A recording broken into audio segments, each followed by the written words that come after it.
Hi, Linda. Hi, Scott. Hi, Hey. good evening. Our neighbor's cat just busted into our apartment, so I probably have to go scoop him up. Oh, no. He's figured out how to open our door and he's decided that he likes to hang out with us. I think that's a compliment to you. I would take that as such. Our our resident cat is not as thrilled with the visitors. Oh, So I will be right back. okay.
Good evening, everyone. I'll start promptly.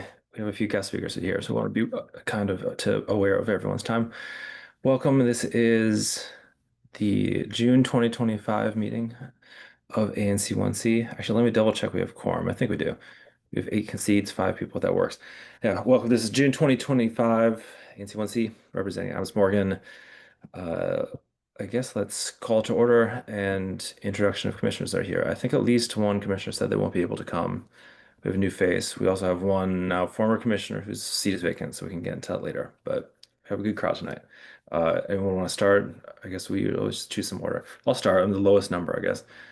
Peter Wood, represent ANC 1C03. It's right in the middle, 18th to 19th, Biltmore, Wyoming. Commissioner Diamond. Am I unmuted? Yes. Hi, everybody. Welcome. Thanks for showing up on this great day of Pride Month. 1CO4, which is Biltmore, Calvert, Adams Mill, 18th and 19th Street. Welcome.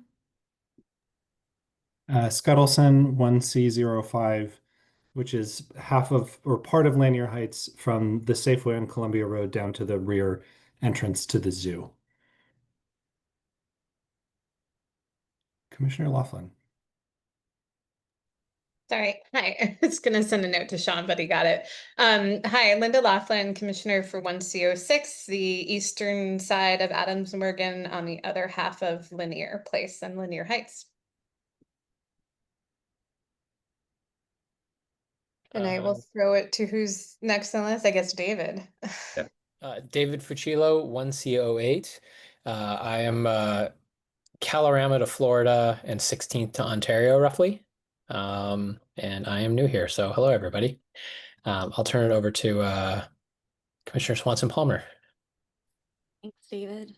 I'm Commissioner Swanson-Palmer, and I'm at 1CO9, which is a slanted rectangle that is Calorama, Columbia, 16th, and I guess that's it, actually. Yes, no. Am I missing one? Maybe. Close enough. Thank you. And I'll pass it to Isabel. Commissioner Clements, excuse me. Hi, everyone. I'm Isabel Clements, and I am the commissioner for the triangle between Connecticut, Columbia, and 19th that borders Rock Creek Park. And I will pass it to, I don't know who hasn't gone. You're last. That's good. Unless Commissioner Evans comes, but I don't think she will. She's doing some stuff personally today. So first order of business, approving the agenda. I want to make a move to add a late addition to the agenda on the premise that not doing so would be harmful to the neighborhood. I guess can I get a second so I can explain what I'm gonna do? Second. I second. So the item, we try to put these items on even if it's late, so you can at least see what they are. It's a resolution that's based off of resolution that's gone through other ANCs in the city. Both Commissioner Diane and myself had kind of seen this and wanted to put something on the agenda just because of the timeliness of things. Basically, DC's sanctuary city status is under threat, and speaking for myself, I'm strongly opposed to changing that. We should be a sanctuary city. So, I guess my one question: does anyone have thoughts if this should be a formal item or a proper item that we discuss later in the meeting, or to stick it on the consent agenda? Because we have a few speakers, I want to be mindful of time. And you got a preference either way? It's a pretty simple resolution. Let's stick it on the kind of consent agenda. We can always, I guess, do that later. All those in favor of adding the resolution to the consent agenda, please say aye. Aye. Aye. Any opposed? Any abstentions? So we made the late addition. Any other thoughts on tonight's agenda? It's got a few different people will be speaking a bit, so it's more of a just a front matter type of meeting than formal votes on things potentially. But in any case, we'll be hearing from a lot of people. So that will be it. The agenda is finalized. So we'll move on to officers' reports, chair report. I guess I didn't really have to do anything, but we have a new commissioner. He can introduce himself periodically in different ways. Welcome, Commissioner Fucilio. We also have a vacant spot, so it's like sort of simultaneously. One CO8 got filled and one CO1 is vacant. Although at least one person has pulled petitions that I've seen to try to fill that spot. It's a former commissioner actually, so potentially that'll be filled. So I think as soon as July, hypothetically, we could have a full commission, which is pretty good. We've had it not full in the past, and it works, but that we can at some point we'll have to figure out our committees and stuff, hopefully in the next few days, because the next committee meeting is in a couple weeks. But we'll discuss that offline elsewhere. Secretary, Treasurer, either of you want to go first? Doesn't matter to me. I can Let's go. go. Yeah. Or unless Commissioner Olson, you want to Go ahead. Go ahead. Okay, great. There were no PZT PSE meetings this month, but ABC met on May 14th. And the June committee meetings are just as they usually are, with ABC at the beginning of the month on June 11th, PZT will be on June 18th, and then PSE will be on June 25th at 7 p.m., all of them. We did paper flyers again this month, but this time changed it to a flyer that says our meetings are the first Wednesday of every month, but it's got the same QR code layout, and posted those in a few different places. And then just continuing to post on Nextdoor and groups.io. So same stuff as usual. I think that's all. I'll make one really quick comment, which we can't resolve here, but I think at least one meeting this year, it's like the second Wednesday because the first Wednesday is a religious holiday, but we'll figure that out. Ooh, Just thank you for the flag. anyway, thank you, Commissioner Olson. Treasurer's report, our current bank balance is $15,000, 581 and 57 cents. Our 2020 fiscal year 2025 quarter 4 allotment was released based on our quarter 2 financials that we submitted to OANC. So I expect that this means that in early July, we will receive that $5,830 allotment. So things are proceeding smoothly now with the commission. My budget projection has us ending the year with about $23,000 unless we add further spending. So I think we are no longer in the situation that the commission was in the past, where we were always tight on cash. I think we're doing well, and we're able to submit reports to OANC and get funding on schedule. I'm still in the process of closing out the archaeology and the community grant from April 2024. That's my last big backlog item. Our taxes were filed late. There's still a chance for fees or for our contractors being penalized, but no news is good news for there. Thank you. Yeah, I appreciate the work on that. And like really briefly, I know I've mentioned this before, but now that we're not extremely poor, we can start to like revisit the personnel issues that we've had kind of like on and off. Basically, we need more people to do some of the work that we're doing unpaid, and also the people who are doing it could probably have their pay adjusted for inflation things. So we can discuss it elsewhere, and that doesn't have to always be discussed at these meetings, but the money part I think eventually does. So just wanted to put some attention on that because I think we can do that. I've also talked to at least a commissioner or two in other ANCs in Ward 1 where we might be able to like have the same person do clerical duties for both. So actually in Mount Pleasant, they said they got a bunch of applicants. So the fortunate and unfortunate state of affairs is that there are a lot of very qualified people for something like that because the federal government is devastating the local job market. So we'll see where that leads. Next on our agenda, just commissioner announcements. So any SMD announcements, also if you're the chair of a committee, let's go in reverse order, I guess. Commissioner Swanson Palmer, you want to start? Sure. We have the next 1CO9 community cleanup on June 21st. And I'll drop the link in the chat if you want to sign up for email updates on that.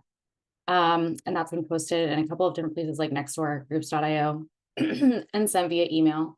But I'll send some reminders to all of those groups of people. And just a reminder that we are doing office hours every Thursday from 5 to 6. We've had a couple of great conversations. Sorry, my dog is barking. So please come by. We do them at the Line Hotel. And then the 1CO9, but everyone's invited, picnic got postponed from the last date, May 31st, due to weather. So we're going to schedule it to June 22nd in Reagan Hill or Malcolm X Park. And I'll drop the sign up link in chat for that too. I think that's it for now.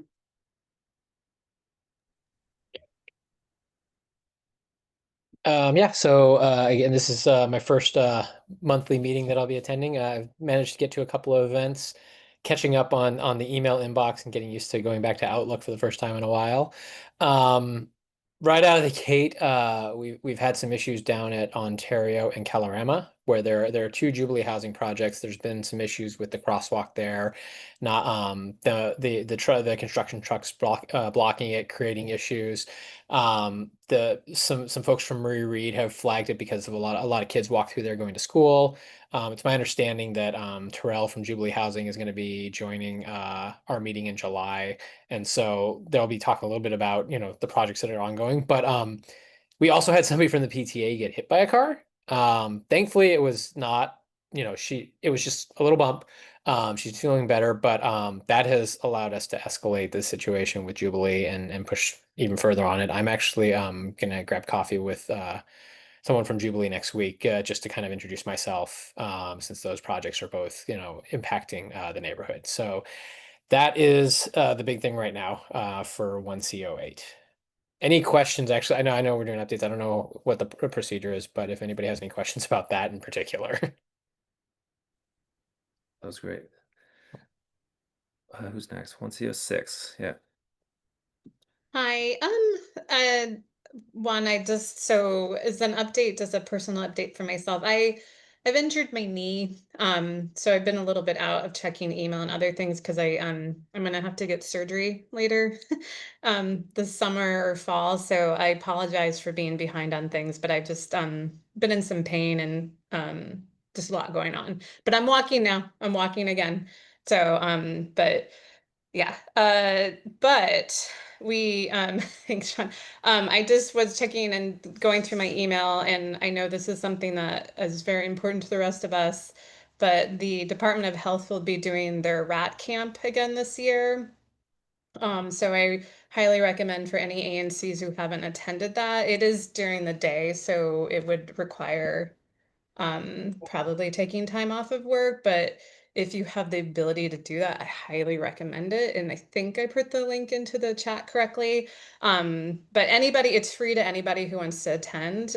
You don't have to be an ANC. You don't have to be like you can be a resident owner, a business, or it could be through for your work. Like if you work at a grocery store, it could be a great information for you to learn that. But I highly recommend it. I went last year with a few other commissioners from across the city. It was extremely helpful, and it would really change how you think about rodent control. And it doesn't have to be through poison. It can really be through composting and other methods. So highly recommend that course. Bobby Corrigan is like my hero, and I will read all of his books now. And then we didn't have PSC last month. I partially canceled it because of my knee issue. And then I did already cancel the July. June will keep, but July is probably when I could be possibly having a surgery, so that's why I already canceled it up front. And then just a shout out to everyone who participated in the community in the Mother of All yard sales. There was a ton of yard sales, I think the most they've had for a number of years. And then we had donation trucks that went around and picked up stuff. So if you got some goods or participated, I think it was a great community event and something that we really, really needed in the community. So kudos to everyone that. And that's all the updates I have.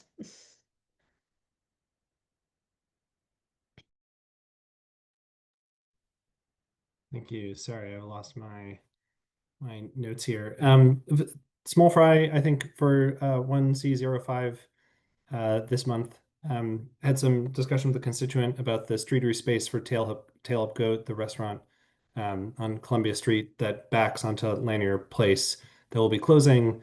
Had some communication with DDOT that says that if another restaurant comes in, that new restaurant will have the opportunity to maintain the streetery space. But if it's not a restaurant that comes in or a restaurant doesn't want the space, then it's sort of unclear what they do with the streetery space.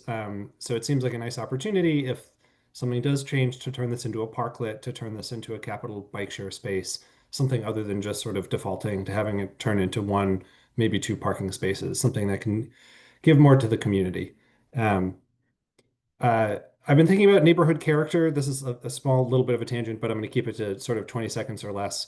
I've been doing some reading and thinking about this in the history of Lanier Heights, and it seems pretty clear that you can prevent buildings from changing with things like historic designations and zoning restrictions, but that doesn't mean that you can preserve the character of the neighborhood necessarily. By not building new housing, by not increasing density, we're restricting supply in the face of increasing demand. That means we're making the neighborhood more expensive.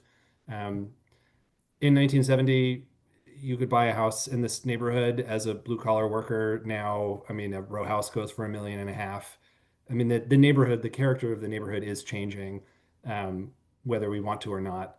I'm thinking about the downzoning that happened in Lanier Heights in 2016. So I don't know. I've just been thinking about how to keep Adams Morgan what it is, and that's less to do with the buildings and more to do with the spirit of diversity, fun, freedom, inclusion. And I think that requires density and transit. Um, that's all for me. Over to Commissioner Diamond.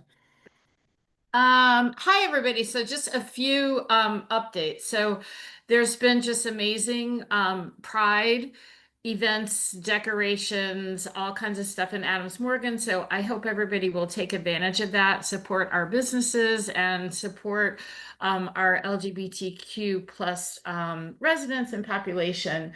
I've been doing a lot of work in the past week, a couple weeks, just trying to learn about the budget and see how it impacts us and see where I can make a difference in terms of going to budget hearings. So if anyone has feedback on that in my SMD or just in 1C in general, I'm happy to hear that. The Biltmore Street residents have been continuing to talk about safety in terms of the stanchions, the Biltmore Garden, all of that. So that's an ongoing conversation. We hope to get some more information tonight from our DDOT representative. And big news, the bathroom at Walter Pierce, not at, yeah, at Walter Pierce Park apparently is open, but there's a few issues with loose bricks and some unsafe pipes here and there.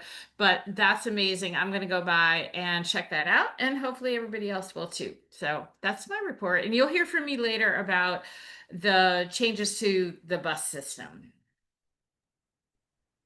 Thank you for that. So first, Alcoholic Beverage Control and Public Safety Committee. Next meeting is next Wednesday. Scheduled to have it. It might be fast again. I mean, like I've said before, this is the time of year every few years where the restaurants, I mean, every different liquor licenses are up for renewal. Right now it's restaurant renewals.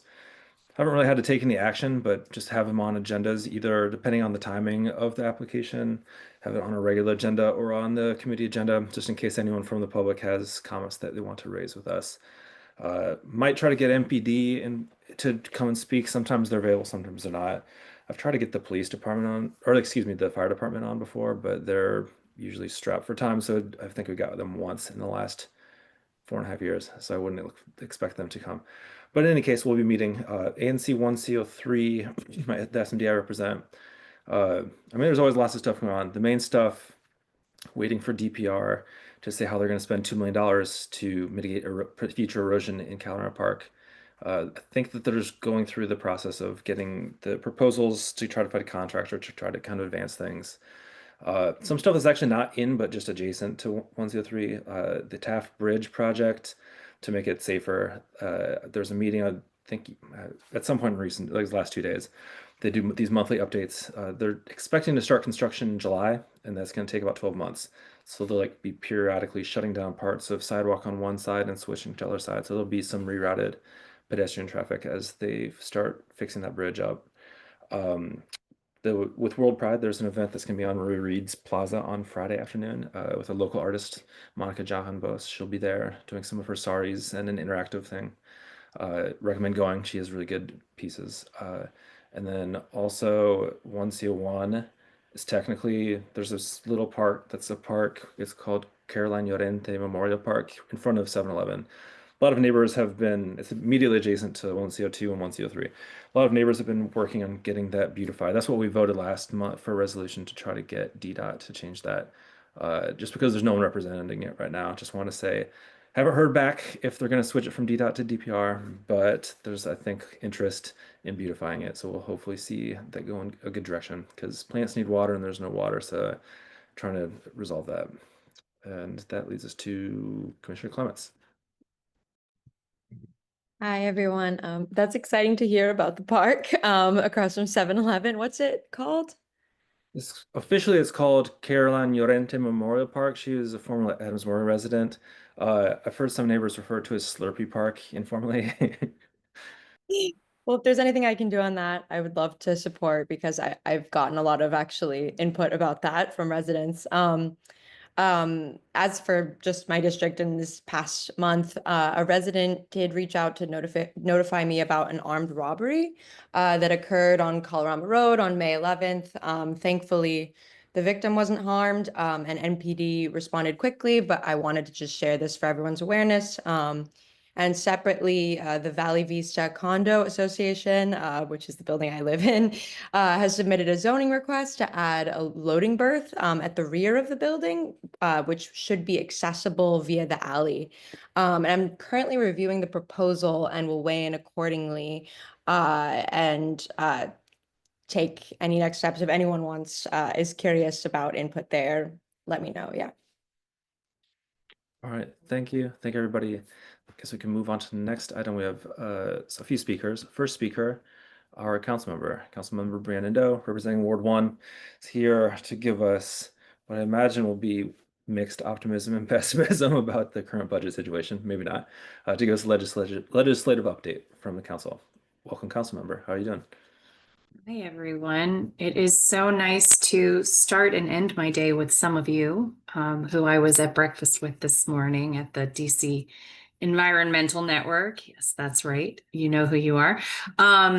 Thanks for including me today. It seems like you've got a pretty robust agenda, so I do have a lot to share, but I'm going to try to be efficient. And happy Pride Month, everybody. Also saw some of you at the flag raising, and I'm sure I'll see more of our community members at the parade this weekend. Watch for me on my e-bike in the council contingent. Okay, so mainly what I want to talk to you about tonight is the budget because it's finally before us. We knew this was going to be a difficult one. We've got the attacks on our federal workforce that's impacting our revenue. We've got attacks on our local spending from Congress. And then we have additional funding constraints as a result of some of the policies the feds are putting into place. Kind of a perfect storm of budget pressures. But you know what? The budget that Mayor Bowser presented us really acts as if we're a declining Rust Belt city where the last factory just closed, not like we're the nation's capital with several thriving industries, vibrant neighborhoods, and a determined community of residents and business owners. It's got giveaways to billionaires and corporations, which many of us know they're a time-proven losing proposition for prosperity. And we can't induce the economic growth we all want in this way, but we can provide quality basic services and protections to residents. And that's what I'll be working to achieve as we review and revise the mayor's budget. Just thinking about this, some investments in affordable childcare, high quality schools, public safety, good air quality, a clean city, and a strong support system are some of our most powerful engines of economic growth. And I want to make sure that that's how we're talking about and thinking about the FY26 budget. My sentiment is that right now the mayor is attempting to balance the budget on the backs of working people and our most vulnerable residents while giving away $1 billion to billionaires and reducing regulations and fees on businesses. And as we've seen time and again for over a century, the benefits of this kind of economic development, if any, will vanish and just as quickly as they materialize. And DC residents get stuck with the bill for a generation. So one other thing, the mayor injects into the budget at least 6 major pieces of policy that have nothing to do with the budget. The RFK Stadium deal, which is not ready for prime time, and the council's going to be doing our own fiscal analysis of that. We're hiring a consultant to do that. Substantial changes to street vending that are completely in conflict with council's policies that we just adopted. Elimination of labor protections on large government projects. A significant weakening of protections for tenants, and an attempt to undo DC's law that protects immigrants regardless of immigration status. I mentioned this earlier. I know you have a resolution on the Sanctuary Values Act. None of those items have any sort of nexus with the budget whatsoever, which means they should be jettisoned from the Budget Support Act, and that's my goal. The mayor also included a repeal of I-82 in her budget proposal. The council voted 8-4 this week to delay the next phase of wage increases for tipped workers. I voted against the delay. This wage increase has been planned for years, and people have been counting on this raise and have likely made plans around it. And I don't think it's fair to claw that back. That was a promise. Voters supported this not once, but twice at the ballot box. And the dialogue around, voters didn't really know what they were voting for. I find that rather disingenuous. We have some pretty smart voters here in the District of Columbia. So language to repeal it entirely should not be in the budget. And I didn't support the pause either, but unfortunately that passed. Moving on, there's many provisions in the budget that directly impact Ward 1, and I'll touch on just a few that I know many of our neighbors are interested in. So the violence interrupter contracts are cut in half. There's no more Cure the Streets team, and not enough funds remain in the Office of Neighborhood Safety and Engagement to cover the entire Ward 1 target areas. The initial contract didn't include Parkview at all.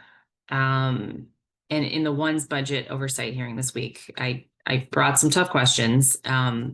We learned that they're using data from 2017 to make decisions about where VI resources are needed in Ward 1. Reminder that it is 2025. One's included a neighborhood that hasn't seen crew-based violence in years, actually ever, and left out at least one neighborhood that has been seeing violence for quite some time. That's Parkview. I mentioned that earlier. And I plan to work with my council colleagues to try to make sure that funding is restored for Ward 1 and across the city. The way that we're doing the budget this year, because we have this condensed time frame, is that we've been meeting weekly to talk about priorities. And this is what I raised this week, and asking Councilmember Pinto, who's the chair of the Judiciary Committee, what she thinks about the one's budget and what needs to happen. So I'm trying to stoke those conversations with all 12 of my colleagues together so that I can build their support for when it's time to be funding these things, so they understand what the challenges are and what we're hearing in the different committees. There's also significant cuts to Medicaid and ERAP. We have a hearing on Monday to try to figure out what's going on with the Alliance, which is our healthcare benefit for immigrants, which doesn't appear anywhere in the budget, although I think the funding is somewhere. Maybe just harder to label. There's cuts to the bus priority program at DDOT, and we don't know how that's going to impact various projects across Ward 1. There's cuts to the overall budget for main streets. There's no new funds for community navigators anywhere in the ward. There's cuts to clean teams.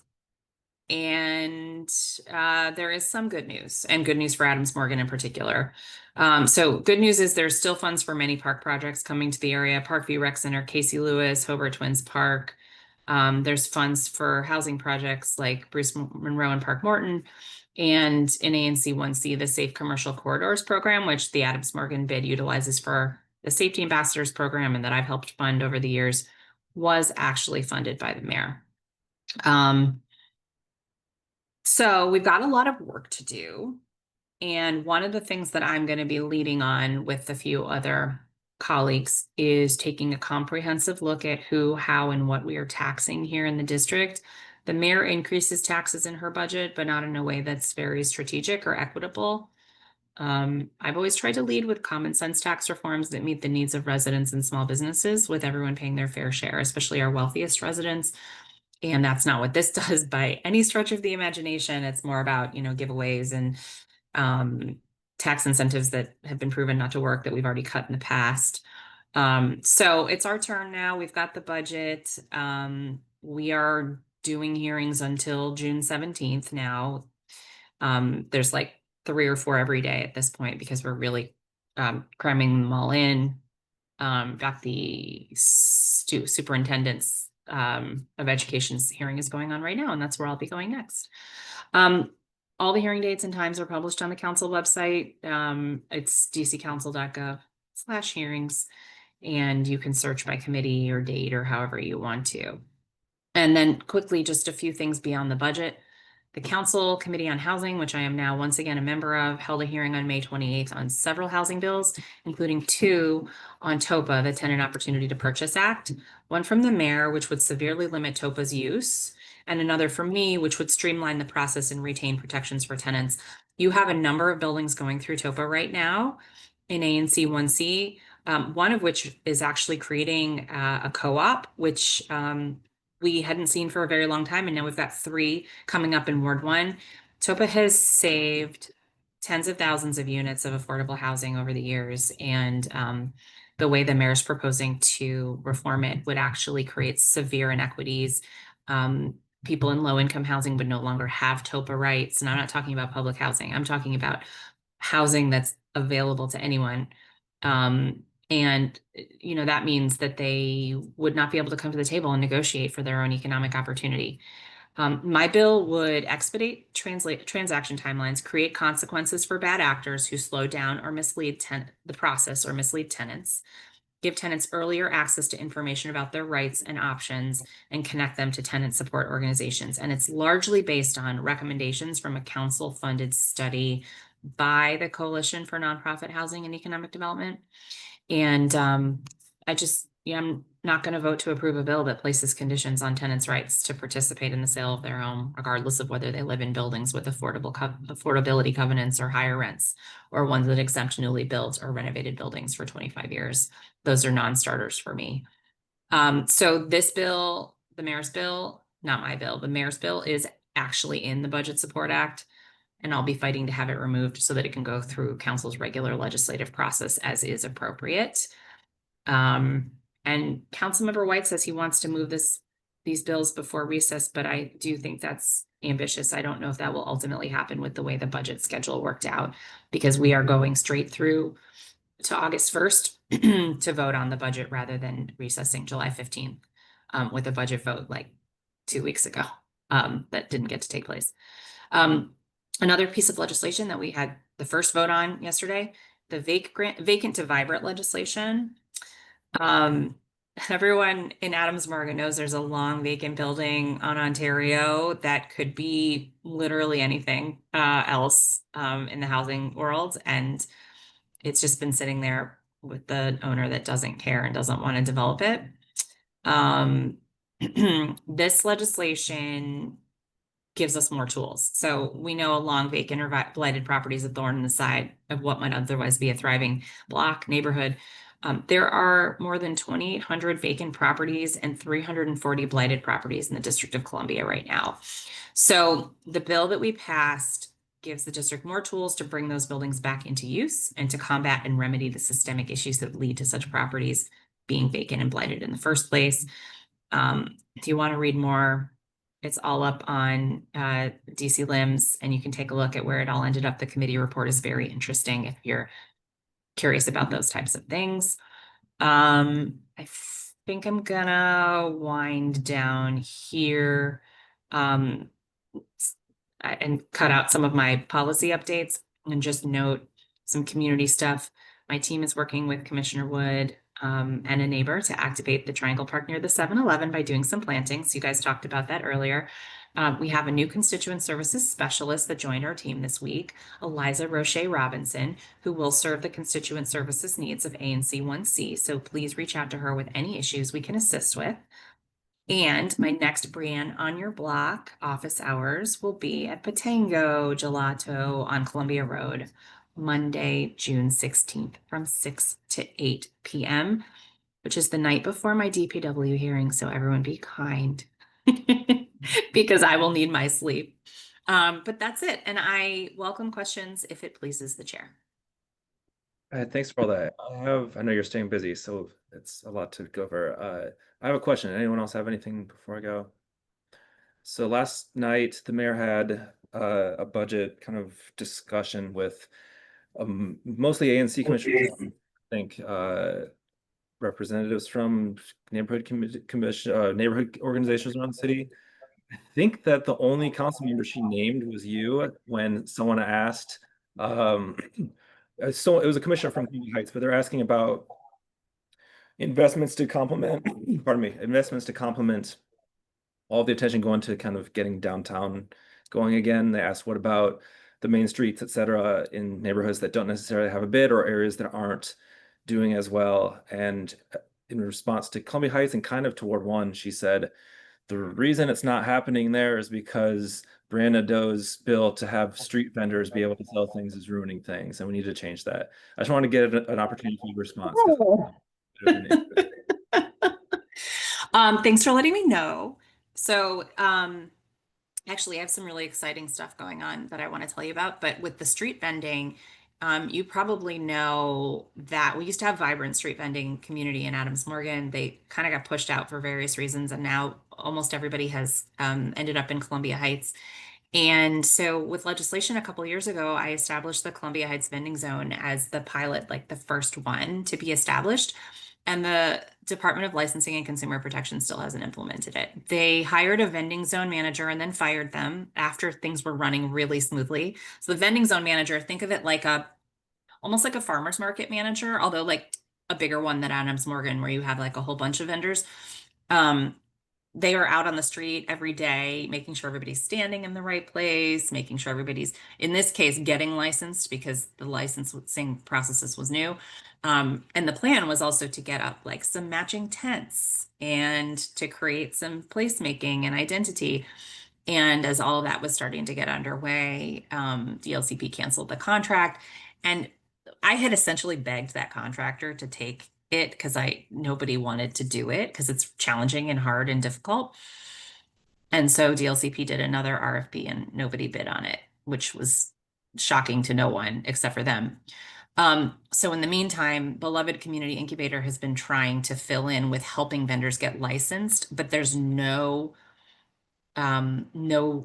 managing the public space. And on top of that, they took some of the Jersey barriers that Adams Morgan was finished with, and you can tell because they have the Trist logo on them, and just plopped them into the middle of the sidewalk on 14th Street. So, and when asked, they were like, well, it's so people don't vend there. But instead, what has happened is people sit on them and vend from there, and they block the bike racks and the benches. So this is brilliance. Wish I had been in the meeting so that I could have asked a few questions of the mayor about it. So Adams Morgan is the only neighborhood in Ward 1 that has a bid, and I think it's been really great for the community to have it. Columbia Heights was always meant to have a bid, and U Street has always wanted one, but never been able to get one. And so I have a bill called to create what are called neighborhood management authorities in those two neighborhoods. It's an instrumentality of the government, so a board that's appointed by the mayor and the council but runs independently, has bonding authority, manages public space, manages the clean and safe program. But it is funded by parking revenue rather than taxing property owners. And its focus is because the board is actually very specifically broader than property owners. It has more of a community-oriented focus. Adams Morgan bid is a little different than every other bid because it is more community-oriented and it's smaller. But most bids, because they're paid into by property owners, really elevate the voices of the property owners more than the small business owners, more than the community, more than others who are trying to help those neighborhoods thrive. So I'm very excited. We need a hearing in the business committee on the bill, but we've already put the funding mechanism in place for U Street in this fiscal year, and in this budget, we will do it for Columbia Heights. It's not enough to self-fund right out the gate. We think it needs about $1 million a year to get started, but the parking revenue on U Street, we do a pay or permit model down there like you do, but and it's dynamic pricing. So when it's a more high demand time, the pricing is higher. And then the residential blocks in the pilot, actually, you either have to have a permit like an RPP or a visitor's pass, or you pay on your phone while you're there. And we want to expand that in Columbia Heights, but we also have the garage revenue in Columbia Heights. So it's a really fun model. It really doesn't touch 1C at all, but it touches it on the borders. But it doesn't impact within the boundaries of 1C. But for those of you who are interested in this type of policy, it is very exciting. These don't exist in DC yet, but that's Urban Partnerships an example. There's sort of a version of it further up the red line in DC, but we're very excited about it. And it came out of the U Street Safety Initiative that I funded, which we did a whole community engagement process down there to see what people needed and wanted. And one of the loud answers was some sort of neighborhood management entity. There's a process, there's a group going through the process of trying to do a bid again on U Street right now. And these two things are not in conflict, they could coexist. And I'll support them if they get all the signatures, but this is the point where it always falls apart in the past. I think there have been 3 attempts in the past to get a bid on U Street. And I was an ANC down there for a couple terms, and this was something folks were trying to do then, and I was like all for it. But it's a tough time to ask property owners to pay to self-tax. And the composition of property owners down there is not very local. And so that's always been challenging. And a lot of government property in the footprint, and that's not taxable. So it's a really tough composition. So this is what pushed us to think of a different model. So more than you probably wanted, but I am very jazzed about this stuff. Appreciate the thorough response. Anything else? I think all the questions from the chat answered live. Well, thank you for being here. Good luck on what will certainly be a challenging couple of weeks. Yes, thank you. And let me know if you need anything as we go through the budget process. But I hope you have a great meeting tonight. Thank you. See you later. Thanks. Bye. So next on our agenda, a brief presentation on the WMATA updates that are scheduled to take place later this year. I apologize, I don't know exactly who's here to present. So Peter, I'm doing it, and I need to be able to share my screen. So just how do I do that? Oh, I see. Okay. So can I go ahead and do this? I think you're good. Yeah. Yeah. Okay. Let's see. Here we are.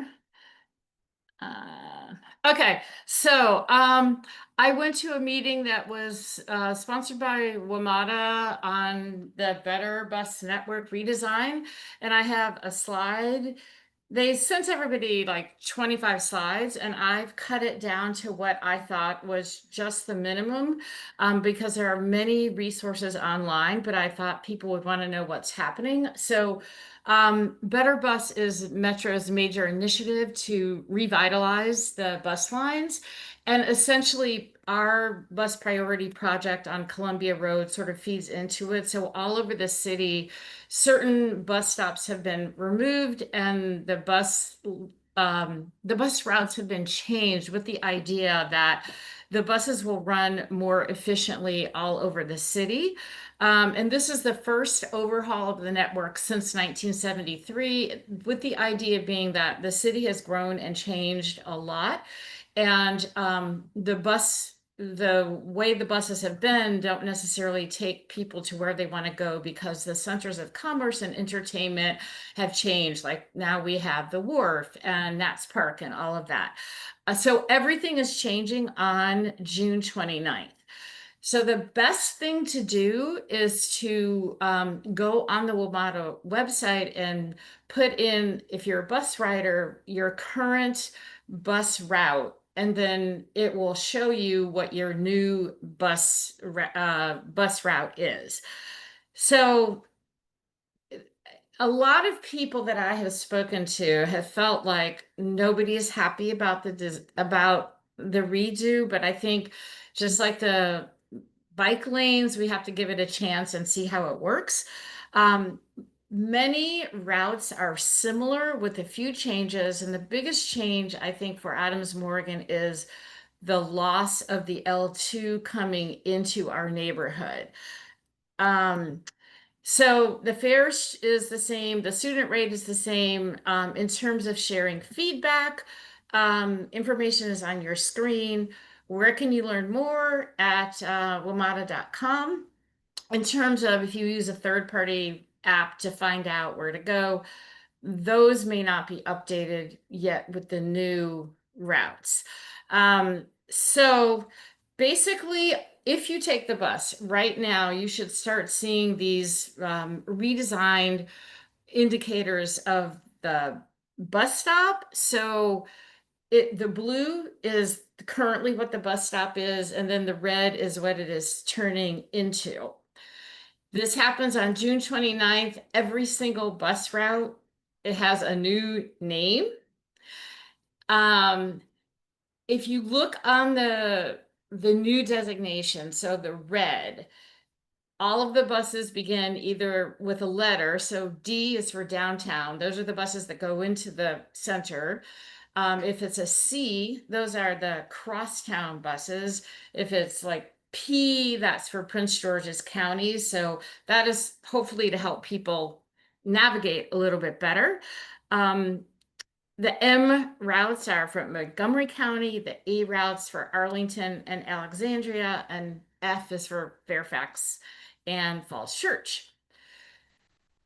How they did this redesign was based on 2 years of feedback, and I know many of you gave feedback on the websites. I know Peter gave some feedback. I gave a lot of feedback. So even though people may be unhappy, there was actually a lot of community engagement to redesign the bus routes.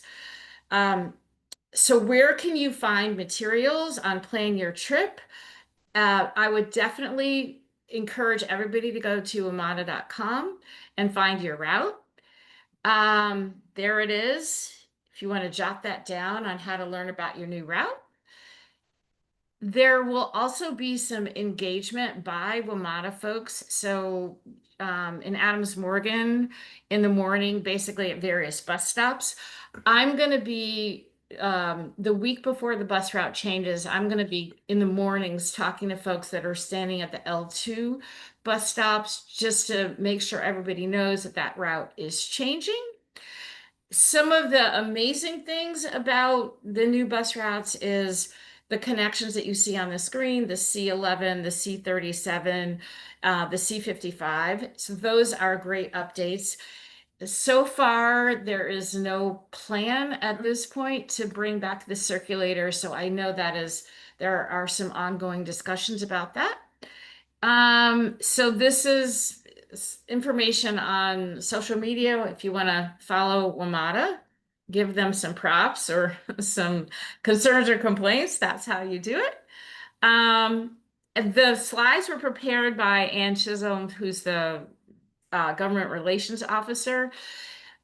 So that is it. I'm becoming more and more expert on the buses. So there are questions. I'm happy to answer them if I can, but the big thing is that everything is changing on June 29th. After that, and the idea is there's a lot of outreach happening right now so that folks are informed.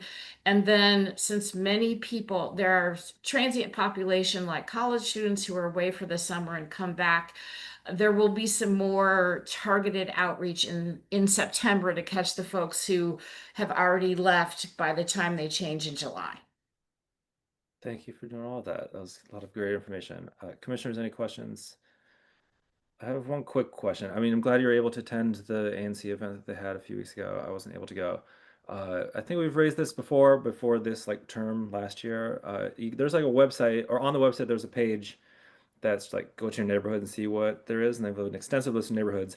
Adams Morgan is not listed there. Do they address that at all? Because it's kind of ridiculous. No, and I brought that up, and I think when I looked at the map, because they had all of those neighborhood maps at this workshop, it appeared to me that they did the neighborhoods by metro stop, and because there's no metro stop in Adams Morgan, that it wasn't listed, and it confused me because I immediately wanted to find Adams Morgan to see the 42, the 43, and the L2 and the 96, how those were shifting.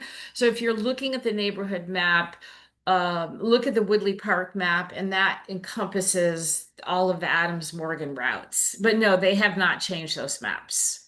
Okay, it was like the initial discussions or the original proposal was going to cut service to that metro stop from Adams Morgan. So I mean, we got that. I think we sent a resolution. I know. It's like that was basically the only win. And I think the loss of the L2 is a real loss. And there's another crosstown bus that used to go directly to the VA hospital that also has been cut that people are upset about. So I think we have to kind of realize we got the bus going back across the bridge to the metro station, and then it is really too bad about the L2, but that's just the way it is right now.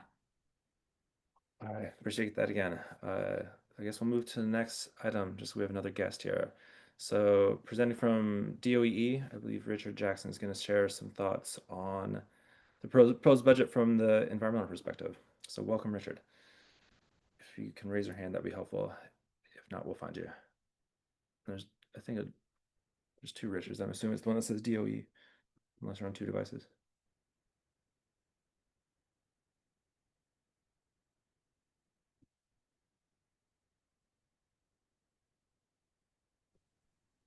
Okay, can you hear me now? Thanks for waiting. How are you doing? All right, good, good. Thanks for having me on. I believe Mr. Robertson is here from our Mokers. And I'm wondering if he's sharing our slides with us tonight. Well, yeah, sorry, Anthony. I should have introduced you as well. But yeah, my name is Richard Jackson. I'm the director for the District Department of Energy and Environment. Glad to be with you tonight to spend a couple of minutes talking about the budget. Mr. Anthony Robertson is here on behalf of the Mokers in the mayor's office. But like I said, Hello. here we go. How you doing, sir? How you doing? Hello, everyone. Do you happen to have the slides that you can share your slide deck? All right. Which the Grow DC slide deck? Yes, sir. Yes, sir. All And right. then if you control that for me, I'll go through them real quick. Okay, hold on a second. Appreciate it. No problem. And so this presentation is going to kind of give an overview of the mayor's budget from the agency side. If there are additional questions about specific about Department of Energy and Environment, just let me know. If I don't have the answers, I'll definitely get them back to you.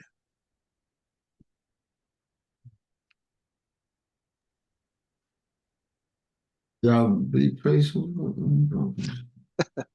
That's all right. We get patience. That's the guy. All right. Let me see. Now, how do I get this? Let me see.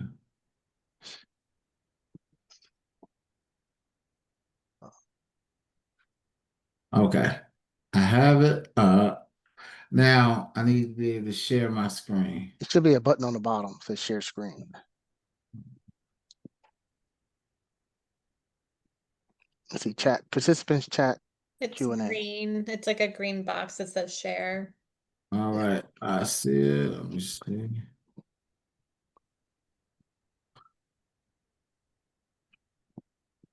There we go. Let's, All right. y'all see it? Can we see it? Yes, Yeah. sir. All right. So you go ahead to the next slide, Anthony. Appreciate it. No problem. Hold on one second. I gotta get this out of the way first. Let me see. Bear with me, y'all. Y'all know I ain't tech savvy. Hold on.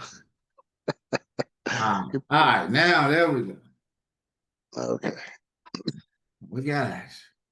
All right. So yeah, so Y'all see that? yes, sir. We're good. We're good. So kind of going through the slides.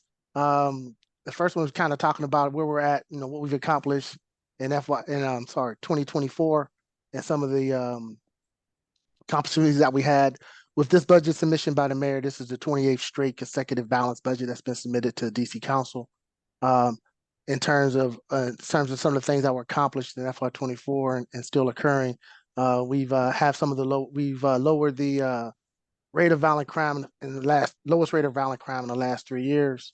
And then there's also been about 26 million visitors to the district this past year.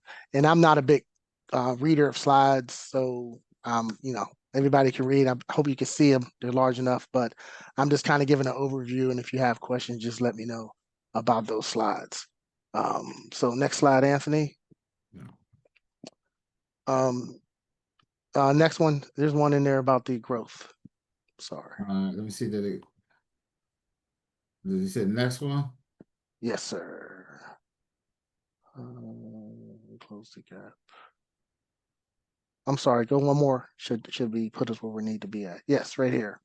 So one of the things about this budget, the mayor has identified this budget as a growth budget. When you're talking about growth and what you need to focus on, there's 3 areas that the mayor is focused on with this budget for all the directors, including myself. And that is, how does it impact people? How does my agency specifically impact what we do regarding the environmental issues that occur throughout the city in terms of air, water, contaminated properties, enforcement and compliance of environmental actions that happen around the city. So we're looking at that. How does the budget impact people? How do we create economic opportunities throughout the city with this budget? And then also, how do you attract business with this budget? So those are the 3 areas of growth that the mayor is focused on, and that's how this FY26 budget has been lined up for submission. So next slide.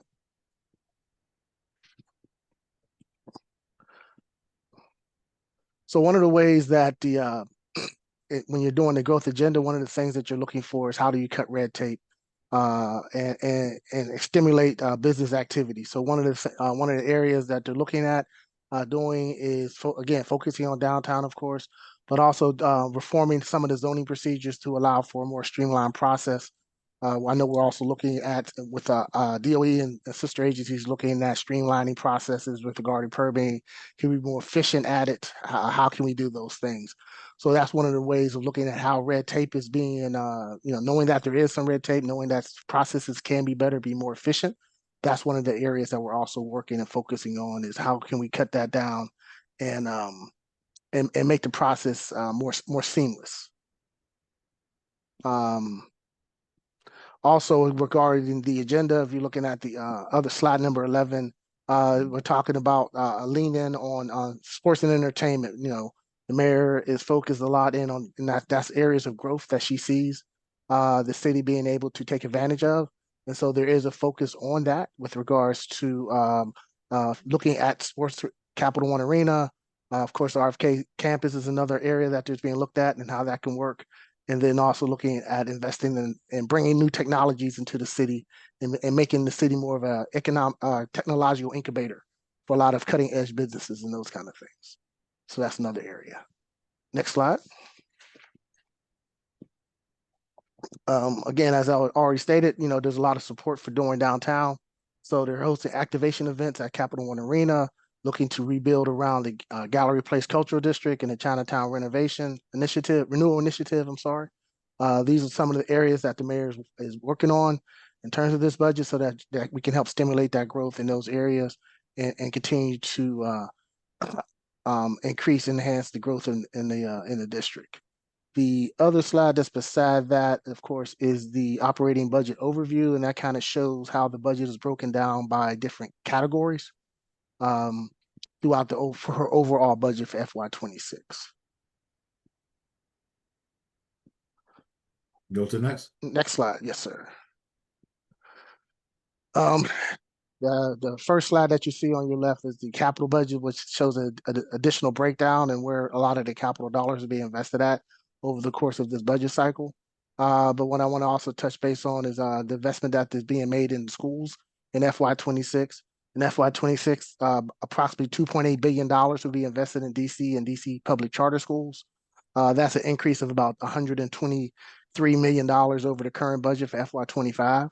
That would assist 101,000 students in the District of Columbia. And so there's been a significant investment in there. That also includes a $250 million proposed raise for DC public school teachers and DC public charter school teachers as well. So that's included in there. Also, additionally, there's a $2 million and then that also includes a lot of renovation activities. So specifically for Ward 1, there's going to be $144 million investment to modernize and revitalize some of the elementary schools, Tubman Elementary School and Bruce Monroe Elementary School. So that's also included as part of that budget. There's also $2 billion that will be invested in other school modernizations, and also in small capital improvements at schools. So there's looking to be a $9 million investment to support planning for small community parks in the lower part of Georgia Avenue, also in Capitol Heights and also in Mount Pleasant. So that's another $9 million that would be invested in Ward 1. Next slide. There's also investments in Safe DC.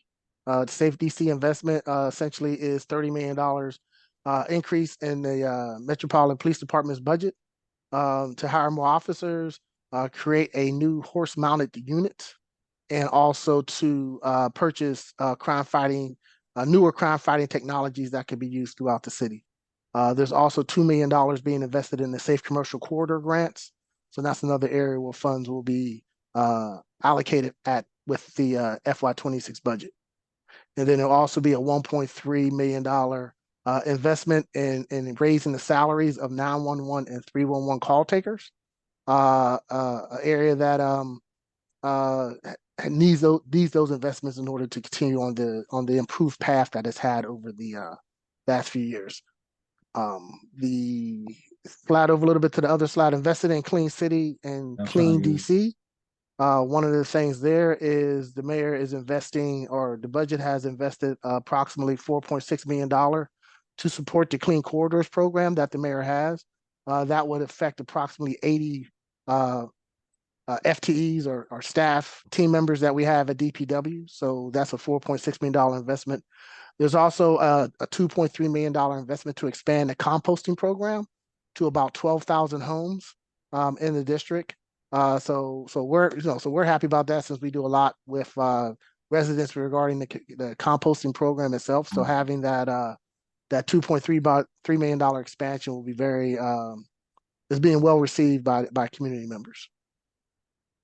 There's also going to be a $244,000 investment in Department of License and Consumer Protection to expand their vending enforcement units, so that they can work overtime nights and weekends, especially during nighttime events, large events in the city. So that's another investment that will be made as part of the Clean DC.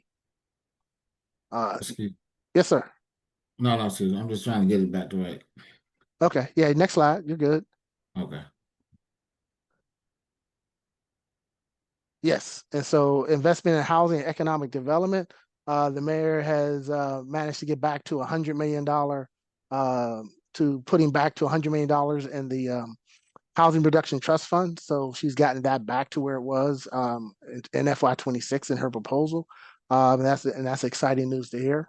There's also going to be a $6 million investment in several of the theaters throughout the district, National Theater, Howard Theater, and Lincoln Theater. So there'll be investments for improvements in those theaters as well. There's also a $20 million projected investment in the Hill East infrastructure and 15 million in the St. Elizabeth infrastructure projects that are still going on over there. So that'll also be a part of the mayor's FY26 budget. Next slide.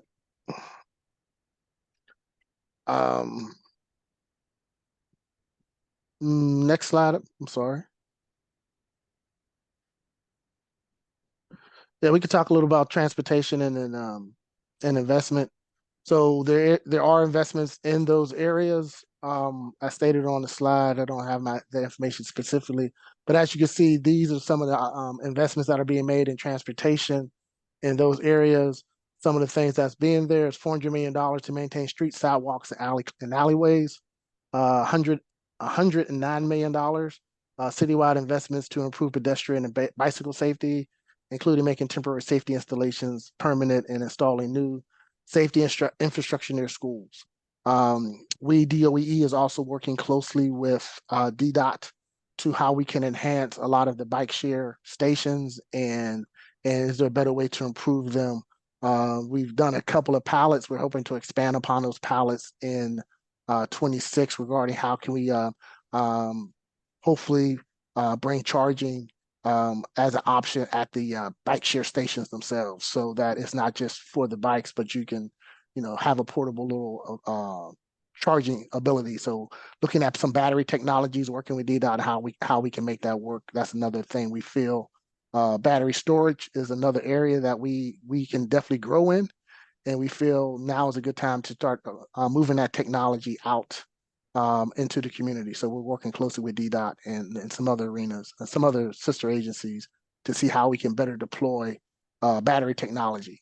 If any of you went to the Truck Touch event that they had a couple of weeks ago, one of the things that was very noticeable there wasn't a lot of gas turbine portable power generators. A lot of the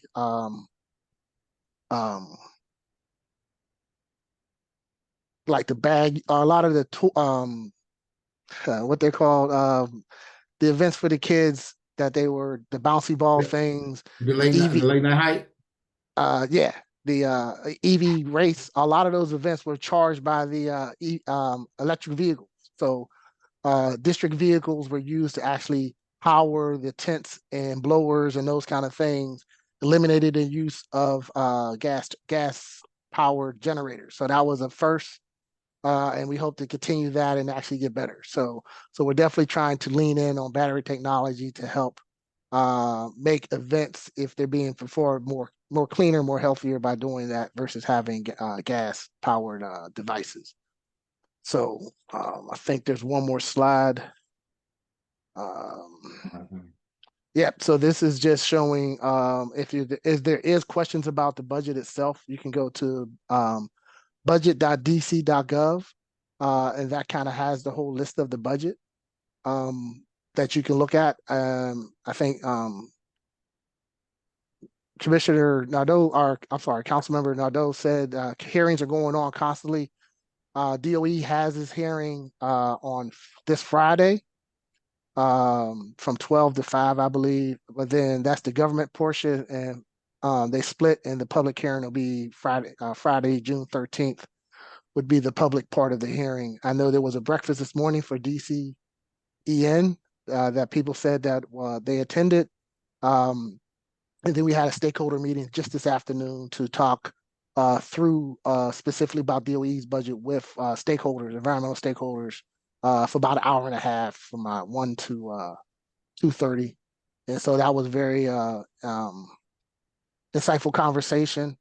And was able to kind of explain our budget a little bit better, but also to take in questions and answer questions to get a better understanding of where the community's is concerns are and how that can be worked and explained in our budget. So that's everything about the FY25 budget as of now. Like I said, I can answer questions specifically about DOE's budget. If there are questions, you can. If I don't know the answers now, I'll make sure you get the answers. But I'm open to questions or however you want to handle this moving forward. All right. So thank you, Mr. Wood. Yeah, Commissioner Laughlin, go ahead. Yes, ma'am. I just had a question. You mentioned about the composting program, so the community composting. Would that include any increases for the food waste drop-off bins that are been put up in the community? I believe so. I can double check that but that's part of expanding that because it's been quite successful. So yes. Yeah, I think it's really important for communities like Adams Morgan because we are more apartment based. Okay. So, food pickup from a residential home isn't as maybe widely popular. So, yeah, we've seen a lot of active use of the food bins in Adams Morgan, and it would be great to see more of those drop-off bins across the district. Could you send me an email? Yep. Like if you have like specific places that you would envision that we can make sure we Yeah. get that. Yeah. Like I'm not sure how they're gonna have a list or whatever, but if they Yeah. do, I'll make sure we get on there. Yeah, because we know particularly because the farmers market that we have in Adams Morgan, it doesn't accept food waste. Okay. The one in Mount Pleasant does, but not the one in Adams Morgan. So we would love to have a drop-off bin at Unity Park, but I will send you an email on that. Like it just so it's I think a highly popular program, and we would, as an ANC, would love to support it more for you, and any input and support we can put forward for it, we can definitely do that. And I think you have a very strong justification, so I'll look forward to that and make sure Yeah, we got a lot get of it in rats. there. Thank you. Sure. Commissioner Diamond, you guys have a question? I just had a question about the bottle bill because it was in the chat, either for the council member or what's going on with the bottle bill? To my knowledge, the bottle bill is with council. They're working, and I thought there was an upcoming hearing on the bottle bill, but I believe it's at the council level and that's still being worked out with council. But yeah, last time I spoke specifically about it was last year, but I know my team has been working with the council teams in discussions and providing insight regarding the bottle bill. So it's still in play. There's a couple quick questions from the chat here. They might not be exactly in your area of expertise or your agency's jurisdiction, but I think you mentioned a community park investment in Mount Pleasant. Is that the one that, do you know which one you're talking about by any chance? No, sir, but we can get that information for you. Pretty sure it might be Right now, it's just like that broad number. So that 9 million is spread out, but we can see if we can get you some more details on that. And then general questions, someone asked about the $1 billion that the congressional Republicans are trying to withhold. Like, how does that, do you know anything about just where that money sits in the meantime? How does that work? So essentially that just sits in the coffers of DC government's bank accounts, right? It just can't be accessed in FY25. Come FY26, since it can be taken, I believe it becomes available in FY26. But the only thing that happened by them not doing what they did is it prevents us from using it because it's not authorized in FY25. So it didn't disappear. It's just that we can't access it to use it for budget authority. Is the district fiscal year the same as the federal fiscal year? So Yes, ma'am. Okay. Yes, ma'am. All right, appreciate that. Any other questions, comments? Thank you for being here tonight. I know this is a busy time of year for you as well, so appreciate all your hard work. Well, now, I always welcome the opportunity. I hope you were able to take something away from this. And again, my email address is in there. If you guys ever have any questions, any concerns, just reach out to me. If you ever need me or any of my colleagues from my agency to come and speak or have questions about environmental issues or energy issues as well, reach out, let us know. We'll definitely attend, and we're at your service. That'd be great. Have a nice night. Thanks again. All right, sir. Appreciate it. So now we'll move on to community public announcements. If you're here, if you're representing an organization, feel free to announce that. Otherwise, please just raise your hand and we'll get you a few minutes to speak your mind. First hand up, let me scroll up. Kristen Barden from the Adams Morgan Partnership and Business Improvement District. We'll wait for her to get promoted. And welcome, Kristen. How are you doing? Hey, I'm good, thanks. How's everyone? Okay. Yeah, it seems like every day there's a new adventure. It feels that way since January 20th anyways. Yeah, a few things to share with everyone. I'm gonna refer back to my own newsletter so I don't miss anything. Hang on just a second. I had it open here. So our movie nights are going well. We will have the third one tomorrow evening, June 5th. That's going to be Hairspray, the 2007 edition of Hairspray. And if you get there early, we will have some chocolate chip cookies from Wegmans. They're really good. So get there early. We only have about 50 of those. And the movie should start between 8:30 and 8:45. So if you're there by like 7:30 or so, you can get a cookie probably and get a good spot. We have some great movie night deals from a bunch of Adams Morgan restaurants. So please check out our website for the complete list. I had the Bull Korean deal at the last movie and it was delicious. So they're all really good. So check them out. We have some great sponsors of the movie nights. Wegmans, as I mentioned, Rhoda, Car Repair, and Anthony Salinas. So please support them as well. So, and our last movie is next Thursday with Dreamgirls. It's a shorter series this year, I think, because you all know that they're going to be renovating that Marie Reed soccer field over the summer. If you haven't seen the Jersey barriers on 18th Street lately, we painted them for Pride. We got a grant from the Capital Pride Alliance to help pay for that. And we worked with two muralists, Jesse and Katie, and Tom Pipkin coordinated that work. They look really great. So, and that will stay up, for as long as the barriers are there. So check out the new Pride mural along 18th Street. And we're doing another Pride decorating contest for our restaurants and retailers. So we have 20 businesses that have signed up to participate in the contest. We're going to do judging on Friday. The public can vote as well. So voting will be live on our website starting on Friday, and then we'll announce winners on Monday. So that is going to be a lot of fun. This is our second annual Pride decorating contest. The Adams Morgan Farmers Market is continuing every Saturday from 8:30 to 12:30. Please be sure you visit them every weekend. And I think, Peter, you mentioned Monica Jahan Bose performance that she's doing on Friday afternoon, Friday, June 6th from 6 to 7:30. She's going to start out at Marie Reed Elementary School on the plaza. And then I think she's actually going to walk around with this 100-foot sari. And so that should be really fun. World Pride is encouraging us to encourage people to text World Pride DC to 888-777 to get updates on everything to do with World Pride, street closures, weather alerts, transit updates, and more. So again, text World Pride DC to 888-777. They're encouraging people to find out everything that's going on. I think, let me just see if there's anything else. I think that's it for me. I'm happy to take any questions. I appreciate all that as always. Commissioners, any questions? Any attendance? Well, yeah, we'll leave it at that. Thanks. Hope that World Pride brings business to the area. I'm sure we'll get a lot of visitors. And good luck. Yeah. I think we will. I think the weekend is going to be really busy. So that'll be great.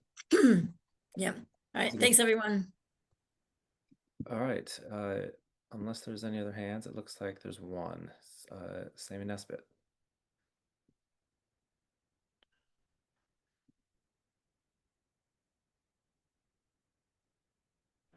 Welcome, Sammy. How are you doing?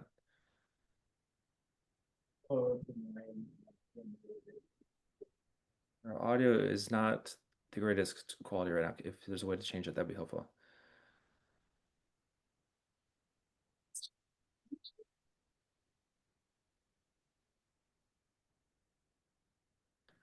You still there? I don't know if my audio is working now. Can you hear me now? Yeah, that's great. Thank you. You can hear me? Yeah, that's perfect. Yes, we can hear you. Oh, hold on. Sorry. My speaker is not working. One moment. Hello, can you hear me now? Yeah. How are you doing? Yes. Yeah, yes. Okay, good. I can hear you too. That's important. Hello, my name is Jamie Nesbitt. I'm the chairman and CEO of Momentum Health. We're an emerging nonprofit here in Adams Morgan. We're currently hosting the Adams Morgan Culture Festival and Fun Run on June the 28th here in Adams Morgan at Calorama Park. We're highly encouraging everyone to please sign up, as well as if you would like to table or vend at the event. We have plenty of space available. We are surprised that the ANC has not signed up for a vending table. The community vendors, especially nonprofits, do have a free table at the Culture Festival because we do want to encourage everyone to come out. But there's no expectation. We do understand if people get busy. But please, please feel free to come out that day and support us. We are continuing to grow into the community, and we highly look forward to working with everyone to make sure that our community does grow in so many ways. All of the funding that is raised from this event directly supports our community clinic. We have a virtual online community clinic that implements our empowerment intervention. And we hope to have our youth and young adults benefit the greatest from the seeds of our good work. And so we ask everyone to please participate if possible. And thank you so much for this opportunity. Is there any questions for me, Peter? I don't have any questions. I was just gonna say we'll see if we can get someone to table. Didn't realize the date was already coming up. But in any case, hopefully the event goes well. That looks exciting. Oh, yes, we hope so too. We really look forward to working with the community to make sure this event is successful and many more like it. And so thank you so much for the opportunity to speak today. Glad to hear from you. Hope you have a good night. Looks like we have one more hand as well from the Adams Morgan Community Alliance, Brian Kavanaugh. Welcome, Brian. How you doing? Good. All. Can you hear me? Good, yeah. All right. Awesome. First of all, Commissioner Laughlin, good luck with the knee surgery. I came back from that for a while, and it takes time. The PT is worth it. Good luck with that. Just saying hi to everybody. So with Adams Morgan Community Alliance, so as you know, we do Adams Morgan Day. So we're on the 14th, always the second Sunday in September. So we're putting that together, working with Streets Up and Down with Admo Bid. Hopefully, I think this year we're going to be able to close the streets down again. We've seen some really, really good presence in what we've done for, for what the bid has done for Porch Day, and to replicate that. But we're also going to activate the space that Jubilee is using on 18th and Columbia. So we'll give you next month a sort of more pervasive idea of what it's going to look like for the celebration. But this will be the 47th year of Adams Morgan Day. And the ANC has supported us all the way through, as has the bid. And so we're excited to see what happens in September. And Peter, as we talked about earlier, we'll have a full thresh of what's happening then, but just wanted to give you the heads up. Put it on your radar. I know that you guys have an August off, but we have a full August coming to September. Our August is constituent service based. That's the way we put it. So yeah. Great. Yeah. Well, thanks for being here. Good to hear from you. Looking forward to hearing more next month. Looks like there's another hand. Anthony's back. If you want to speak, welcome back.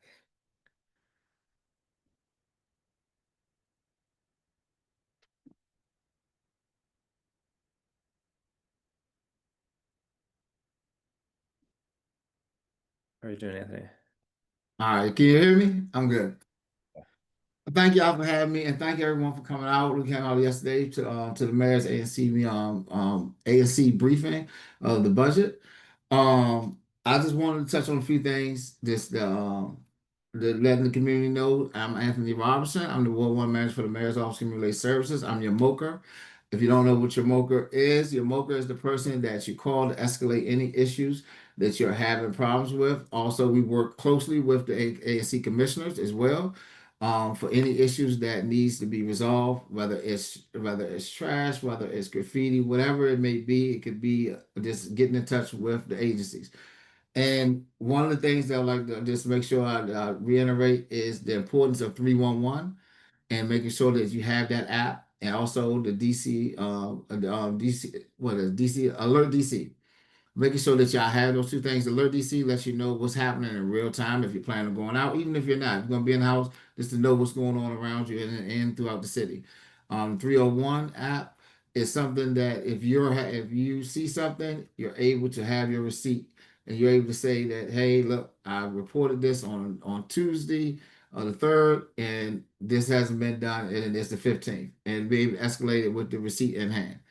And lastly, before I go, because it's budget time, I know we heard, I'm not going to touch on too much, but I do want to get part of the bottom line of everything that you're hearing. Like, so part of the bottom line from the mayor's perspective is that there was no furloughs, no layoffs, there's no facility closures, funding of safety and public education ecosystem, which I know I got thousands of emails and calls about pre-keep out of 1C, 1D. Like, so I know that how important that is. That received full funding. And there's no changes to the summer program. And y'all know we have an uptake in the children that they've been going out, just creating a little chaos.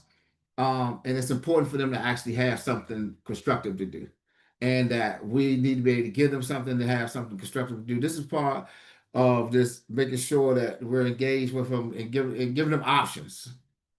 Options, because if they sit around by themselves and they just think of what they want to do, it's not going to probably be good. So I just wanted to touch on those few things real quick. And that's it. If anybody have any questions for me, please feel free to ask. I'm gonna drop my information in the chat.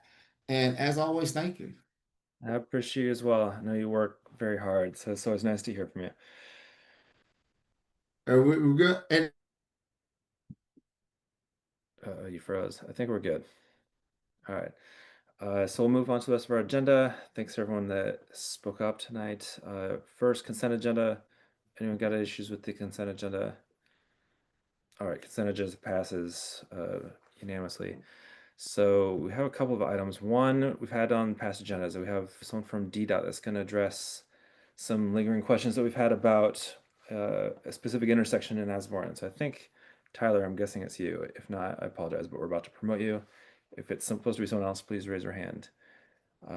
And Commissioner Diamond, maybe as we're doing that, you want to briefly introduce the item that I can do it as well if you don't want to.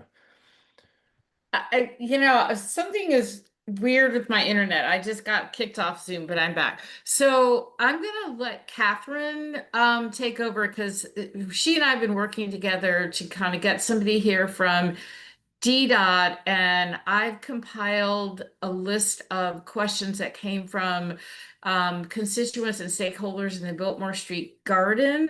And basically, the residents are concerned with both pedestrian safety on Biltmore Street, and then some of the aesthetics having to do with how the stanchions were placed. And because of just the changeover in commissioners, I think some things fell through the cracks. So I'm trying to, get those things back on board with what the constituents want. So, Catherine, were you able to share the list of questions with the DDOT person? Yes, Tyler, I shared them with Keisha, I think. So I don't know if they got forwarded, but I can share the doc with you as well, if that's helpful.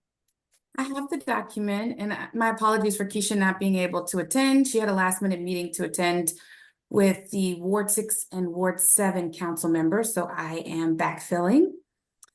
So I do have the questions. Do you want to go through them one by one?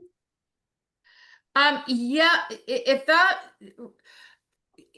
the most efficient, because this has been an ongoing situation since basically last October, and I wrote some resolutions, and it went through committee, and then when it came to the whole ANC, basically people had questions, and we needed some clarifications on actually what is possible at this point to redo of the project, because a lot of it just was not, it, a lot of the project the neighbors and residents don't like. And at some previous meeting, there was some discussion about the current stanchion situation was not permanent. So is there a possibility that things can be changed with neighborhood input when it becomes more permanent? And the safety issues have gotten a little bit worse with the Columbia Bus and Bike Lane project because of just how there's more frustration of drivers on Columbia Road. So they turn on Biltmore and aren't always paying attention to the fact that it's a one-way street. And then drivers turning onto Biltmore from Calvert Street just barrel through the stop sign, which is in the middle of the block, rather than being connected to the crosswalk, which seems very illogical. So there's some safety concerns, and then there's some aesthetic concerns. Okay. So first, the location of the signs, the yield sign versus the stop sign location. We're going to meet internally to discuss that. That's the only question that I'm not really prepared to answer tonight, because it did reflect the existing conditions prior to the completion of the Columbia Road Bus Priority Project. So we're going to meet internally to talk about whether or not those signs are still in the most optimal positions for the current existing conditions. Now, in terms of where the flex posts are placed, first, let me back up a little bit. So the tactical installation that you see there, and tactical meaning typically involves plastic and paint. So that is meant to be a short-term safety mitigation, and it originated from a TSI request. And I believe the original installation was done in 2021. Not sure when the request was put in, but there are intentions to make it hardened material being concrete, asphalt, likely concrete more than asphalt. So we do have it. We have a program called Tactical to Permanent. When it's actually a dashboard, I'll share that link in the chat. So there is a plan to make it hardened. We do not, however, have a timeline on when we will complete the design and construction at this time.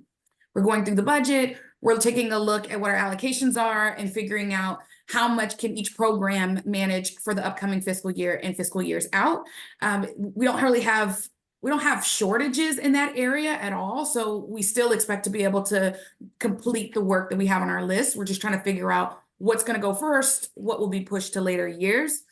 So yeah, it originated from a TSI request. Now, for the intersection of 19th and Biltmore, I recognize in the list of questions, there was a concern about just how many flex posts currently exist.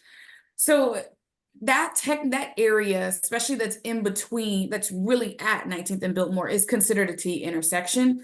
And so parking in the intersection is prohibited, and those flex posts are intended to discourage parking in those in the intersection. We often find that when we put signage there, there isn't someone there, especially when you have person-based enforcement, there isn't someone there 24/7 to monitor whether or not someone's parking there, and that could create a major safety challenge. So whether it's the area that's flex posts and gored before the crosswalk, that's just the standard setback from a crosswalk. That's that 25 feet. And you've got a little bit of a curve there, so it may be slightly longer just to ensure we have visibility. But the area after the crosswalk is technically considered inside of the intersection. So parking would not be permitted there. I also saw some questions about the art. So the art is intended to make these areas more visually palatable. I think you either love them or you hate them. We typically do them around schools and in commercial areas, and sometimes our bids do them, but I am still looking into the origin behind this location being a candidate for art in the right of way. That's what we call it. And we work with muralists with the Commission on Arts and Humanities. We partner with them to do the art installation in a tactical area to make it something more than asphalt and plastic and white stripes. And I'm happy to go more into the weeds if you need me to, but I can stop there for some questions. So the issue with the Arrow project is that there wasn't a lot of community input, and this is a historic district, and the colors that were used are really garish and sort of out of character. And a lot of that arrow was around a garden that is historic and that was architecturally created. And so the garden stakeholders feel like they were never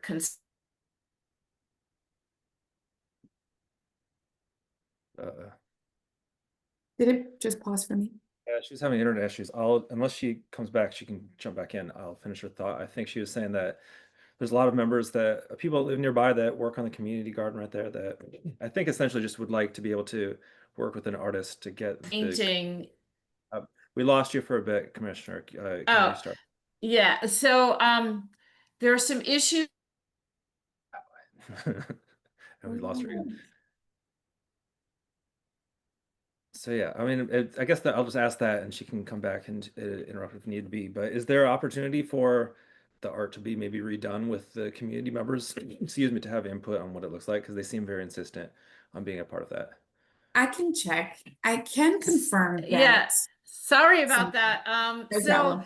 Yeah, so the aesthetics is an issue, especially in how it relates to the garden. So the thing about the T intersection is there was parking removed at 19th and Biltmore, which makes sense, but also at the stop sign, which isn't a crosswalk. So but it sounds like you're gonna take another look at that. And once this is it when it moves from tactile to permanent, the neighbors would like some input, because if it's going to be permanent concrete, the garden people would rather have the garden extended rather than having asphalt and concrete. So is there a plan to have, like, what happens from tactile to permanent? Is there community input? Will there be a chance for us to give some feedback?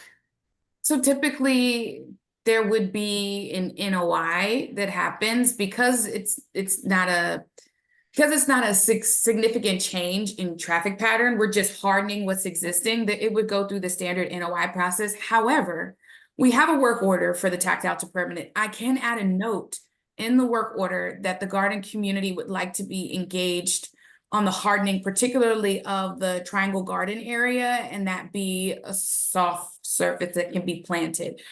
I will say we welcome communities that would like to plant a median so that it is not just concrete. If it's left up to us, we have it would be considered non-standard materials. We would have no ability to maintain it. We're dealing with an issue on Sheridan, I think it's called, Circle, where we've planted non-standard materials and we have to go and cut them, and we're literally doing it manually. So our default is to do hard surface material, unless we have a community that's committed to upkeeping the area, as the Triangle Garden area does seem to be today.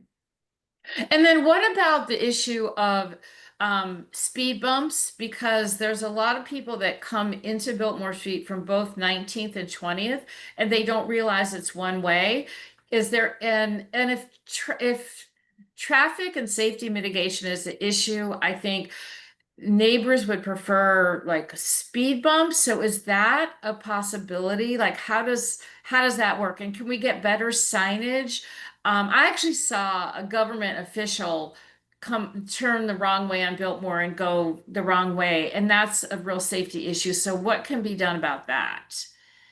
So speed humps, I know, will be a challenge. They have to be a certain distance from an intersection, whether it's an intersection that has like a stop sign or an intersection with a traffic signal, or not. If it's considered an intersection, I don't know that we'd be able to do speed humps between 20th and 19th.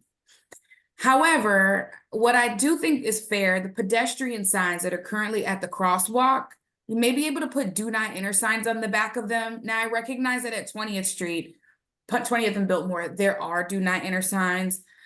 So the do not enter signs are probably the most obvious signs that we have in our inventory. And if people are ignoring them, it's kind of a level of egregiousness that we struggle to discourage.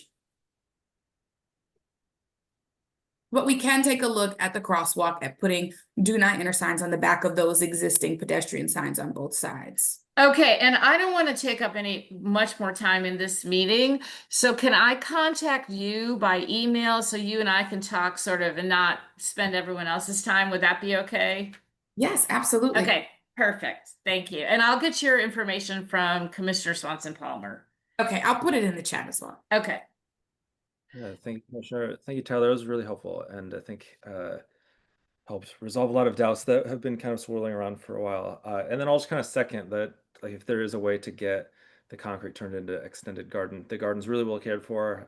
It's one of a couple of gardens in this community that people actually spend quite a bit of time and money taking care of it. So I think that would actually help resolve. So that would, yeah. It looks it. It's beautiful.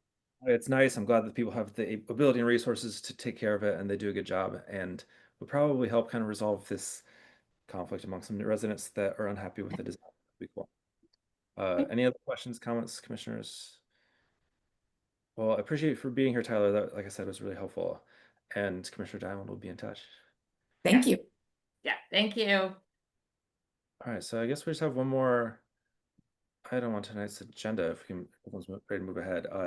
We don't even have to necessarily do anything. I actually personally think it's best for us to brainstorm offline, but now that there's a proposed budget, we have the opportunity, if so desired, to communicate anything that we might want to discuss about or request on DC's budget. The link is just to the mayor's site for the budget, I think, or the budget site for the budget. If anyone has any ideas, I also just wanted to have an opportunity for people in the community to come, but they can also email us or just talk to us or whatever they want.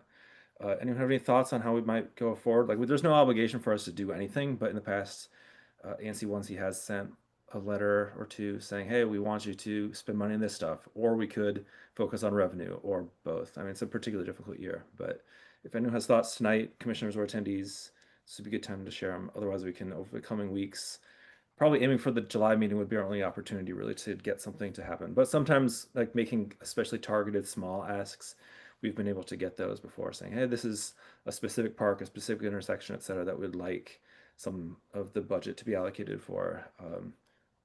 We know it's a tight budget this year, so we can't ask for a lot, I imagine, but anyone have any thoughts? I do think it's important that I certainly plan to try to voice the support for the addition of compost, money and program.